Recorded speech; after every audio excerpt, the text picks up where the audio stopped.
السلام علیکم. میرا نام نفیسہ وحید ہمت والی ہے اور میں آج آپ کو ریحان اسکول کا پرپس، اس کا مقصد سمجھاؤں گی. ریحان اسکول بنانے کا جو مقصد ہے وہ یہ ہے کہ ہمارے پاس چاہے پاکستان ہے چاہے امریکہ ہے، دنیا میں لیڈرشپ کا فقدان ہے.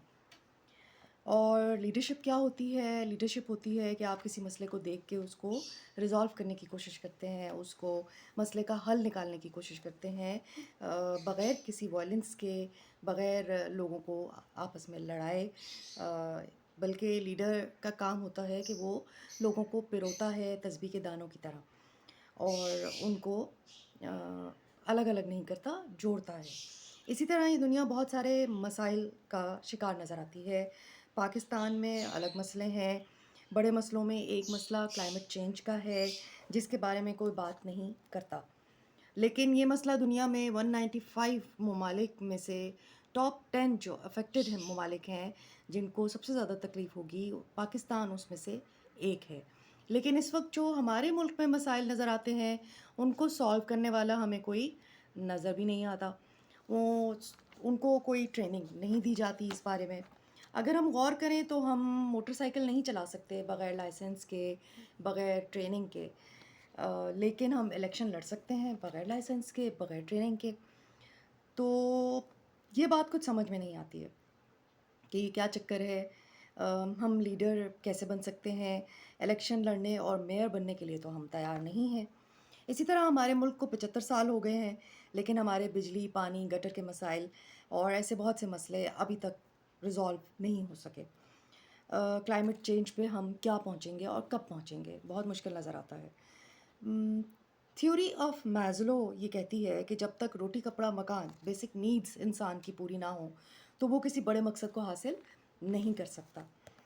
تو ہمارے جو پاکستانی لوگ ہیں ان کا سب سے بڑا مسئلہ روٹی کپڑا مکان ہی ہے، اور اس کے بعد آتی ہے سیکیورٹی، اس کے بعد آتے ہیں اچھے دوست، اچھے ساتھی، پھر کہیں جا کے انسان اپنے مقصد پہ پہنچتا ہے.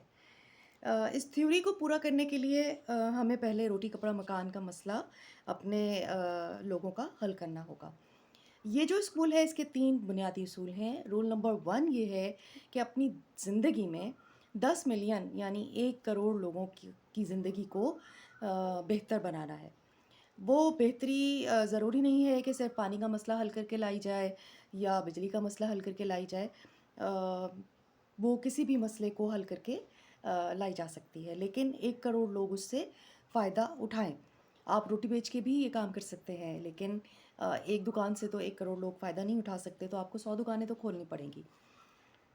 اسی طریقے سے ڈاکٹر بن کے بھی ہو سکتی ہے، لیکن چھوٹا ڈاکٹر بن کے نہیں بلکہ اسپیشلائزڈ اور بڑا ڈاکٹر بن کے یہ مسئلہ آپ حل کر سکتے ہیں. جیسے آپ ایک اسپتال کے ذریعے، آپ کسی سسٹم کے ذریعے، کسی اپلیکیشن کے ذریعے، ویب سائٹ کے ذریعے لوگوں کو ہیلپ کریں تو آپ ایک بڑے نمبر کو ٹارگٹ کر سکتے ہیں. انجینئر بن کے بھی ہو سکتا ہے، لیکن 50,000 یا 1 لاکھ والے انجینئر بن کے نہیں ہو سکتا، بلکہ اس کے لیے آپ کوئی ٹیکنالوجی ایجاد کریں، آپ کوئی پیج بنائیں، کوئی سافٹ ویئر بنائیں تاکہ 10 ملین لوگ اس سے فائدہ اٹھا سکیں. یہ ہے رول نمبر 1. آپ پالیٹکس میں بھی جا سکتے ہیں، پولیٹیشین بھی بن سکتے ہیں. جو بھی آپ ڈیسائیڈ کرتے ہیں وہ سارا کچھ آپ نے ڈیسائیڈ کر لینا ہے 8 سال کی عمر سے پہلے یا 8 سال کی عمر تک، تو آپ ذرا جلدی اپنے گول پہ پہنچ جائیں گے. رول نمبر 2 یہ ہے کہ اپنے خاندان کے لیے اور اپنے لیے کم سے کم $1 ملین کمانا ہے، یعنی 28 کروڑ روپے. یہ ایک بڑا اور ایکسٹریم گول ہے، لیکن اگر آپ اس کو کیلکولیٹ کریں تو آج سے 100 سال پہلے تک ہر بندہ پڑھ لکھ نہیں سکتا تھا. اگر دیکھا جائے تو 4 دہائیاں پہلے تک ہماری جو جنریشنز تھیں وہ پڑھی لکھی ساری نہیں ہوتی تھیں، پڑھنا لکھنا مشکل کام تھا. اب اگر اے آئی کے دور میں ہم علم نہ حاصل کر سکیں تو پھر تف ہے ہم پہ کہ اب تو بہت آسان ہو گیا ہے علم حاصل کرنا.